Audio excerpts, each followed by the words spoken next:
Welcome to middle education. लीजिए student, अब आपके सामने प्री बोर्ड एग्जाम वर्ष 2025 क्लास 10th सब्जेक्ट साइंस का एक अभ्यास प्रश्न लेकर के आ चुका हूँ। अगर आप इस वीडियो को बहुत अच्छे से और पूरा देखते हो तो सबसे पहले आपको पता चलेगा कि प्री बोर्ड एग्जाम का पैटर्न किस प्रकार से रहेगा, किस प्रकार से क्वेश्चंस पूछे जाएंगे, एंड इसके बाद आपको पता चलेगा कि नवीनतम ब्लूप्रिंट क्या रहने वाला है। ये वीडियो शिक्षण उद्देश्य के लिए बनाया जा रहा है ताकि आपका बेहतरीन प्रिपरेशन हो सके, आपको पैटर्न का पता लग सके और घर बैठे आप अपने एग्ज़ाम का आनंद ले सकें। देखिए, नोट में स्पष्ट रूप से मेंशन है, this is middle education provide mock set to help student experience exam pattern beforehand. मतलब घर बैठे एग्जाम पैटर्न को पहले से समझना चाहते हो पेपर के पहले, तो इस मॉक सेट से आप बहुत अच्छे से समझ सकते हो। देखिए, टोटल में क्वेश्चंस की बात करूं तो विज्ञान के पेपर में 23 प्रश्न आता है। टोटल नंबर ऑफ पेज कितने रहेंगे? 9 रहेंगे। समय आपको 3 घंटे दिए जाएंगे एंड टोटल 75 नंबर का आप सबका पेपर रहेगा। यहाँ पर वेरियस प्रकार के इंस्ट्रक्शन मौजूद हैं, जैसे सभी प्रश्न को हल करना अनिवार्य है। जहाँ आवश्यक हो साफ और लेबल वाली रेखा चित्र बनाएं। प्रत्येक प्रश्न के सम्मुख कौन सा प्रश्न कितने नंबर का दिया है ये सम्मुख दिया गया है। 1 से 5 तक आपको वस्तुनिष्ठ प्रश्न, बाकी कुछ 2 अंकीय, 3 अंकीय और 4 अंकीय प्रश्न देखने को मिलेगा। इसका शब्द सीमा भी तय है, कितने शब्द सीमा में आंसर लिखना है। सेम यही इंस्ट्रक्शन इंग्लिश में अवेलेबल है। अगर आप इंग्लिश मीडियम के विद्यार्थी हैं तो सारे इंस्ट्रक्शन को अंग्रेजी में ध्यान से पढ़ सकते हैं। चलिए हम क्वेश्चंस को फटाफट स्टार्ट करते हैं। यहाँ से स्टार्ट होता है प्रश्न क्रमांक 1 वस्तुनिष्ठ प्रश्न, जो कि रहेगा 6 नंबर के लिए। हमारा पहला नंबर कहता है कि कैल्शियम ऑक्साइड का जल के साथ अभिक्रिया किस प्रकार की अभिक्रिया कहलाती है। तो अगर कैल्शियम ऑक्साइड को हम जल में डालेंगे तो उसमें कुछ ना कुछ ऊष्मा बाहर निकलेगी। तो ऊष्मा बाहर निकलना मतलब इसे कहते हैं ऊष्माक्षेपी अभिक्रिया। इसे इंग्लिश में एक्सोथर्मिक रिएक्शन के नाम से भी जाना जाता है। आगे बढ़ते हैं। हमारा सेकंड क्वेश्चन कहता है कि प्रोपेन C3H8 के ऑक्सीजन में दहन के लिए संतुलित समीकरण क्या होगा। तो यहाँ पर आपको सही आंसर लगाना है आपका C3H8 4 ऑक्सीजन, मतलब ऑप्शन नंबर सी आपका सही उत्तर हो जाएगा। ठीक, ये 4 ऑक्सीजन आपका सही उत्तर हो जाएगा, तो ये आपको लिखना है। चलिए आगे बढ़ते हैं नेक्स्ट क्वेश्चन की तरफ।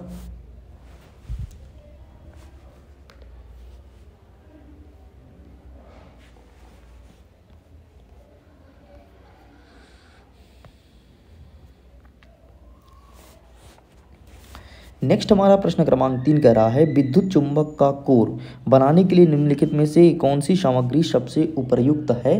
तो यहाँ पर तांबा सबसे ज़्यादा उपयुक्त माना जाएगा। सॉरी तांबा नहीं, लोहा, मतलब आयरन आपका सबसे अधिक उपयुक्त माना जाएगा।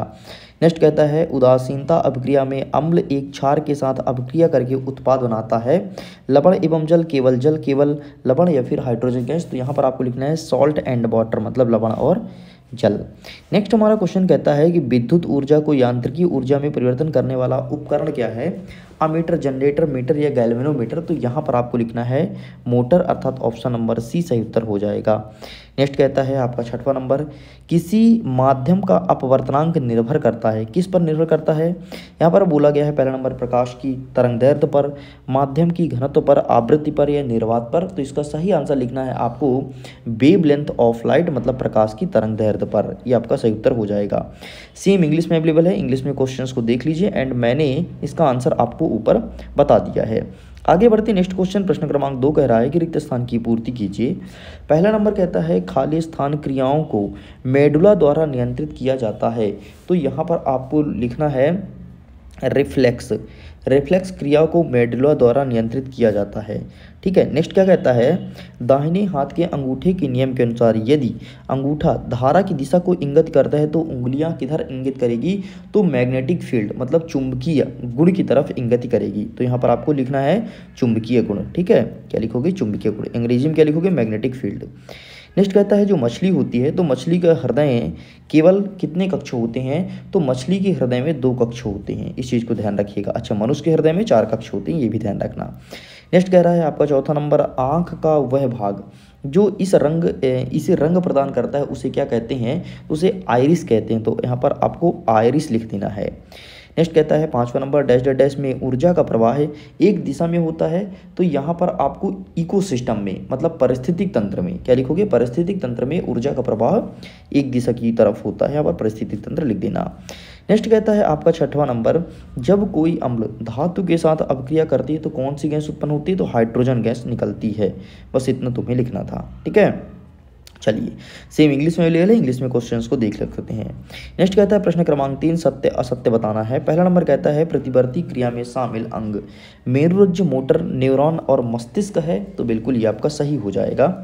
नेक्स्ट कहता है अम्ल का पीएच मान 7 से अधिक होता है, नहीं गलत है, अम्ल का पीएच मान 7 से कम होता है। नेक्स्ट कहता है कि किसी रासायनिक अपक्रिया में उत्पादों का द्रव्यमान हमेशा अभिकारक के द्रव्यमान के बराबर होता है, तो बिल्कुल आपका सही है। नेक्स्ट कहता है कि प्रकाश के एक माध्यम से दूसरे माध्यम में समान गति से यात्रा करने पर अपवर्तनांक कहलाता है, तो ये आपको गलत हो जाएगा। नेक्स्ट कहता है कि सभी धातुएं लचीली होती है, इन्हें खींच करके तार बनाया जा सकता है, नहीं, सारी धातु लचीली नहीं होती है, ठीक है।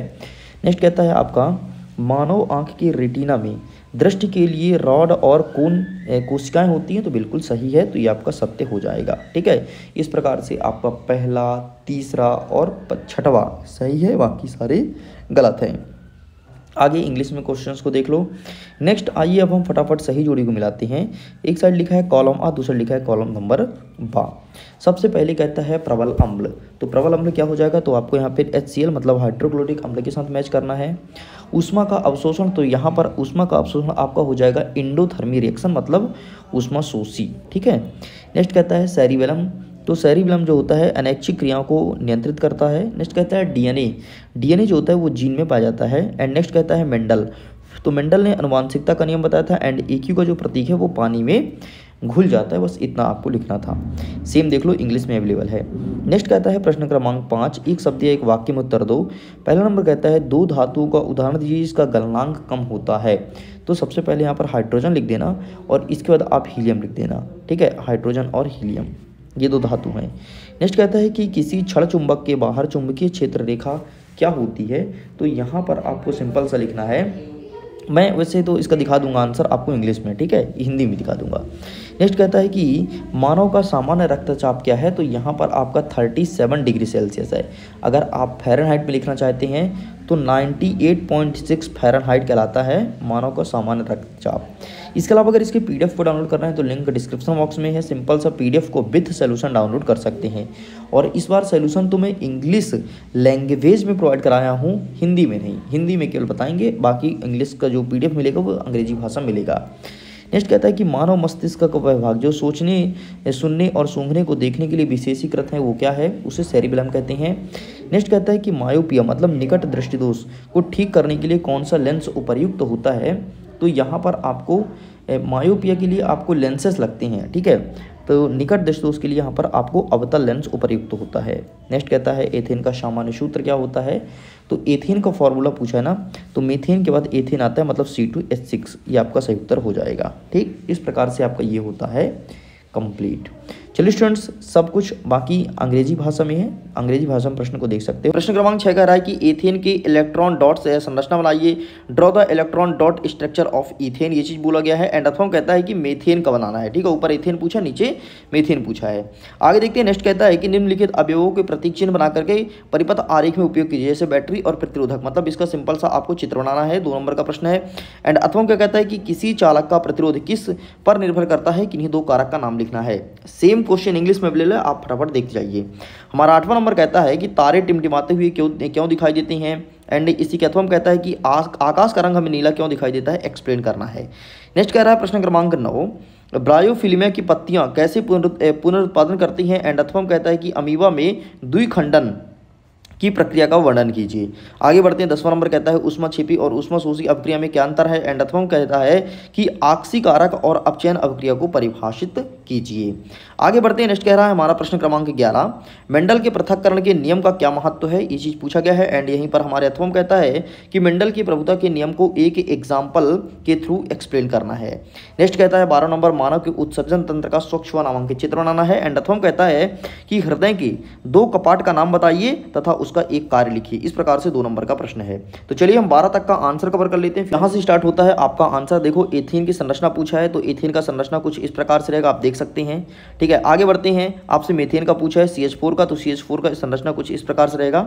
ठीक है, इसका आप स्क्रीनशॉट ले लो। बाकी ये जो इंग्लिश में कोड वर्ड लिखा है इसे मत यूज करना, केवल आपको स्ट्रक्चर बनाना है। ठीक, नेक्स्ट कहता है आपसे कहता है कि बैटरी का चिन्ह बनाओ, तो बैटरी का चिन्ह आपका ये रहा। ठीक है, ये चिन्ह है बैटरी का। बाकी ये सब कोड वर्ड यूज मत करना। ठीक है, वो उन बच्चों के लिए जिनको समझ नहीं आता है स्ट्रक्चर वगैरह, तो वो पढ़ लें, उनके लिए। बाकी आपको यहाँ से इसका आंसर देखना है। एंड प्रतिरोध का बोला है, तो प्रतिरोध को सिंपल सा R से डिनोट करते हैं, बस R ही लिखना है, बाकी ये सब यूज़ नहीं करना है। ठीक, ये किन बच्चों के लिए मैंने आपको बता दिया। आगे बढ़ते हैं। नेक्स्ट क्या कहता है, नेक्स्ट 7वें का वैकल्पिक प्रश्न क्या था कि किसी चालक का प्रतिरोध किन पर निर्भर करता है, तो 4 लंबाई पर और क्रॉस कनेक्शन के क्षेत्रफल पर, बस इतना लिखना है। 8वां नंबर कहता है तारे क्यों टिमटिमाती हैं। आंसर लिखेंगे, तारे वायुमंडलीय अपवर्तन के कारण टिमटिमाते हैं। जब प्रकाश विभिन्न घनत्व वाली वायु की परतों से गुजरती है तो उसका मार्ग बदल जाता है और तारों की चमक की स्थिति में बदल जाता है, बस इतना लिखना था। आकाश का रंग नीला क्यों दिखाई देता है, तो यहाँ पर लिखना है रेले लिखना है, तो रेले को आप प्रकाश भी लिख सकते हो। ठीक है, ये रे लिखना चाहता था, तो यहाँ पर प्रकाश के प्रकीर्णन के कारण, बस इतना लिख करके कंप्लीट करना है। तो ये लिखो, ये देखो यहाँ पे लिखा है प्रकाश का अधिक प्रकीर्णन। ठीक, नेक्स्ट आगे बढ़ते हैं।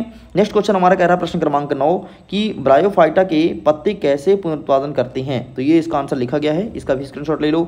एंड अथवा में क्या पूछा गया है, अमीबा के द्विविभाजन की प्रक्रिया को बताइए, तो यहाँ पर लिखा गया है अमीबा का द्विविभाजन। आगे बढ़ते हैं। 10वां नंबर कहता था कि ऊष्माक्षेपी और ऊष्माशोषी अपक्रिया में अंतर बताना है, तो यहाँ पर अंतर लिखा गया है, देख लीजिए, ऊष्माशोषी का और एग्जाम्पल भी दिया गया है। ठीक है, एंड यहाँ पर ऊष्माक्षेपी का दिया गया है। ठीक, ये ऊष्माक्षेपी ऊष्माशोषी दोनों का दिया गया है। नेक्स्ट आपसे क्या कहता था कि ऑक्सीकरण अपचयन को परिभाषित कीजिए। ऑक्सीकरण क्या होता है, इलेक्ट्रॉन का त्याग या ऑक्सीजन का जुड़ना ऑक्सीकरण कहलाता है। अपचयन क्या कहलाता है, इलेक्ट्रॉन का ग्रहण या हाइड्रोजन का जुड़ना आपका अपचयन कहलाता है। 11वां नंबर कहता है मेंडल के पृथक्करण का नियम बताना है।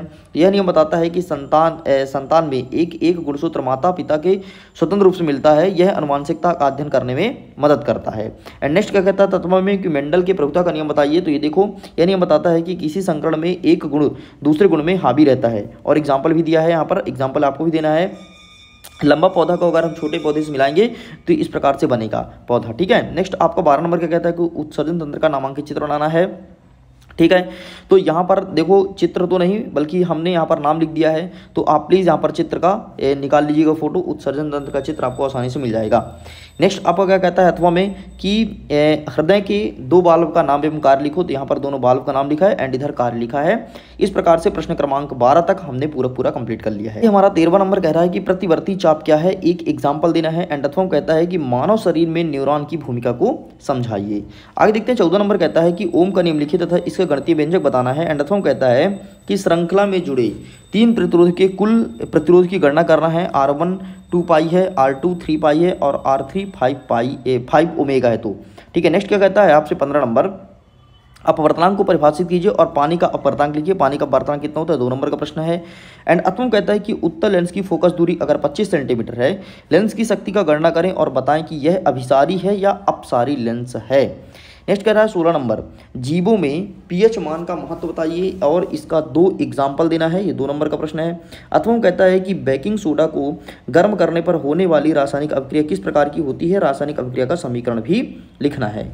नेक्स्ट हमारा 17 नंबर कहता है कि जल प्रदूषण को कैसे नियंत्रित किया जाता है, कोई 2 उपाय बताना है, 2 नंबर का प्रश्न है। एंड अथवा में कहता है कि वायु प्रदूषण के क्या कारण होते हैं, कोई 2 कारण हमें लिखना है। आगे देखते हैं 18 नंबर कहता है कि निम्नलिखित धातुओं का उदाहरण दीजिए जो लंबे समय तक वायु और पानी के संपर्क में आने के बाद भी जंग नहीं लगते, वो कौन सी धातु हो सकती है। नेक्स्ट कहता है कि जिसे सबसे अधिक विद्युत चालकता के लिए जाना जाता है। एंड नेक्स्ट कहता है जिसे आसानी से चाकू से काटा जाता है वो क्या कहलाता है, तो आपको सबको पता है कि सोडियम होता है, बाकी इंग्लिश में अवेलेबल है। आगे बढ़ते हैं। नेक्स्ट कहता है परिभाषित कीजिए जंग को, तन्यता का और एनोडोजाइन को डिफाइन करना है। आगे बढ़ते हैं। 19 नंबर कहता है चुंबकीय क्षेत्र रेखाओं के चरित्र गुण लिखिए तथा रेखा चित्र की सहायता समझाना है, 3 नंबर का प्रश्न है। एंड अथवा कहता है कि एक सीधे धारावाही चालक तथा एक वृत्ताकार लूप के चारों ओर चुंबकीय क्षेत्र रेखाओं का पैटर्न बनाइए और समझाइए वो कैसे भिन्न है। आगे बढ़ते हैं। 20वां नंबर कहता है कि आणविक सूत्र दिया है CH4H9OH वाले कार्बनिक यौगिकों का IUPAC नाम जिसमें अल्कोहल समूह होता है, इसकी संरचना बनाइए और संभावित संभाव्यता का नाम भी लिखना है। एंड अथवा कहता है कि संरचना बनाएं और निम्न यौगिकों का नाम लिखें, IUPAC नाम लिखें, जैसे CH3CH2CHO, CH3CH2OH और CH3COOH, इसका IUPAC नाम लिखना है। तो यहाँ से स्टार्ट होता है आपका 13 नंबर। क्या कहता है कि प्रतिवर्ती क्रिया क्या है, इसका आंसर लिखा गया है। एंड अथवा पूछा गया था कि न्यूरॉन की भूमिका बताना है, ये रहा भूमिका। देखो 2 नंबर के प्रश्न में आपको इतना ही लिखना है, ज़्यादा आंसर नहीं लिखना है, इस चीज़ के लिए ध्यान रखना। नेक्स्ट आपको कहता है 13वें नंबर की ओम का नियम तथा इसका गणितीय सूत्र बताना है, तो ये रहा आपका ओम का नियम, ठीक है, और गणितीय सूत्र यहाँ पर लिखा गया है, ठीक। नेक्स्ट आपका क्या कहता है, नेक्स्ट पूछा गया था कि क्रम में जुड़े 3 प्रतिरोधक कुल प्रतिरोधकता ज्ञात कीजिए, तो यहाँ पर आपको 3 प्रतिरोधक को जोड़ना है, R1 R2 R3, ठीक है, बस इतना तुम्हें लिखना है। नेक्स्ट कहता है आपका 15 नंबर अपवर्तनांक को परिभाषित कीजिए, तो ये रहा आपके सामने इसका आंसर, ठीक है, एंड ये भी लिख सकते हो। नेक्स्ट आगे बढ़ते हैं कि पानी का अपवर्तनांक कितना होता है, तो 1.33 होता है, इसी में पूछा गया था।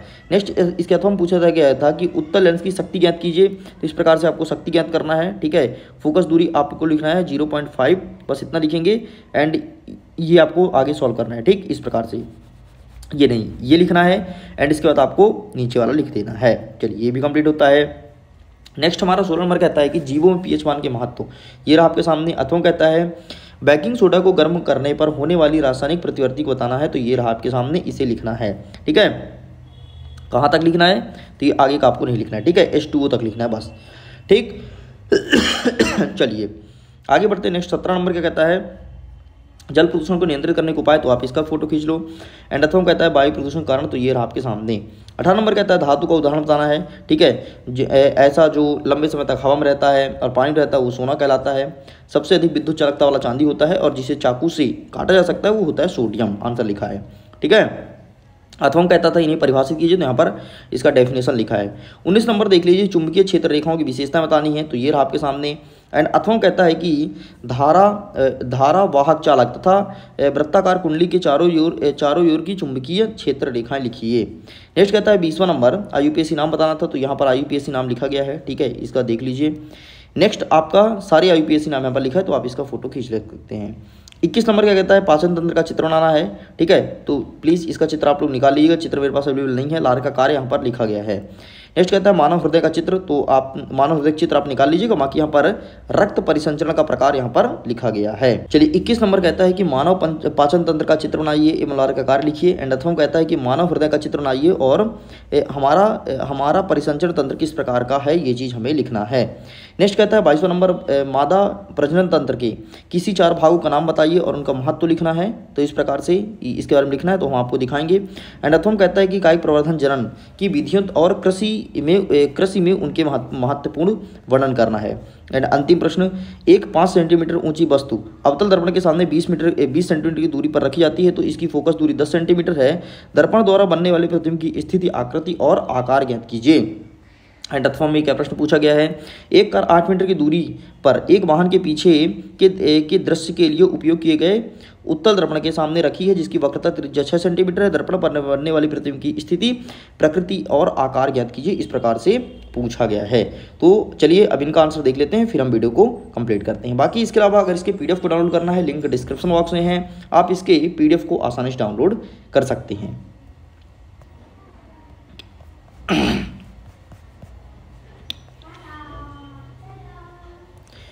ये रहा है आपके सामने प्रश्न क्रमांक 22 का उत्तर, ठीक है, ऊपर नीचे दोनों का स्क्रीनशॉट ले लीजिए। एंड ये रहा आपके सामने 23वां नंबर का उत्तर। बाकी 23 नंबर का सही आंसर आप स्वयं देख लीजिए, क्योंकि यहाँ पर आंसर जो है वो लिखने लायक नहीं है 4 नंबर के हिसाब से, बाकी सब कुछ सही है।